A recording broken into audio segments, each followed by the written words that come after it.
Ndabasuhuje mbahaye ikaze kuri YouTube channel ya Rubavu Buy & Sell Limited. Niba utarakora subscribe yikore kugira ngo tujye tubana buri munsi. Duherereye hehe? Turi Rubavu Ikanembwe, tuhabazaniye igipangu kinini kirimo inzu yo kubamo ibura amarangi yonyine, ndetse iki gipangu cyacu kikagira n'imiryango 3 y'ubucuruzi. Iyi nzu nini irimo ibyumba 5, dushe na toilette ndetse na salo. Ngira ngo namwe murabona kuri screen yanyu ko ikintu kibura cyonyine ari amarangi, ibindi byose birahari, ndetse akaba ari ahantu hanini cyane.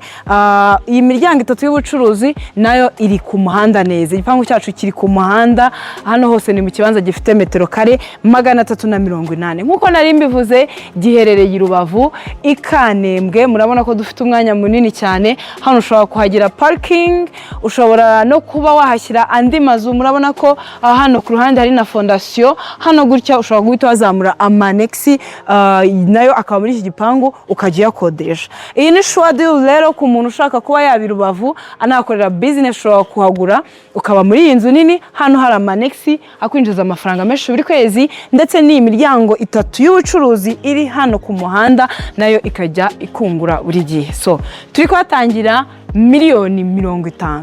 Kuri miliyoni 50 zawe urazizana, ibyangombwa byose birahari, no kugura tukarirwa mutation kandi tukabigufashamo byose kugera birangiye. Hano hose nkuko nari mbivuze, ni kibanza gifite metero kare 380. Na ahantu heza cyane, ni ku muhanda i Rubavu Ikanembwe muri quartier nziza cyane. Aya ni amahitamo meza. Iyi ni sure deal ku muntu ufite izo miliyoni 50. Namugira inama yo kuza gushora amafaranga hano ko ni quartier iyateye imbere, imeze neza cyane.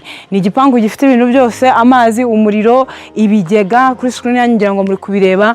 Muduhamagare, mutwandikire, tubafashe. N'abandi mwese mukeneye amaservice atangwa na Real Estate turayatanga. Watubona kuri iyo nimero na kuri ekra yawe munsi iyi video. Uragera umwanya wo comment wahadusanga. Izindi mbuga nkoranyambaga zose dukoresha, aba Instagram, Facebook, TikTok, hose dukoresha Rubavu Real Estate. So wahadusanga, watwandikira, waduhamagara, watubona.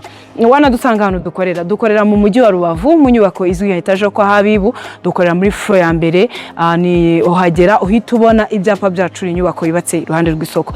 Rubavu Buy & Sell Limited turi company ya mbere yonyine yizewe mu kugura no kugurisha ibanza n'amazu mu buryo bwiza kandi bwihuse, ikorera mu ntara y'Iburengerazuba, especially mu karere ka Rubavu n'akarere ka Musanze, ndetse no mu nkengero z'akarere ka Rubavu.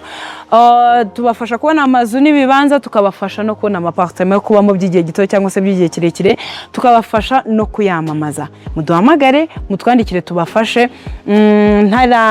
Mbere yuko soza, aya mazu yacu ari mu kibanza gifite metero kare 380. Iyi nzu yacu nini ifite ibyumba 5, salo, ifite dushe na toilette mu nzu. Hari indi miryango 3 y'ubucuruzi iri ku muhanda neza, iri mu iki gipangu, ndetse ni igipangu gifite ibintu byose. Muduhamagare, mutwandikire, tubafashe. Rubavu Buy & Sell Limited, your trusted real estate partner, we always here for you.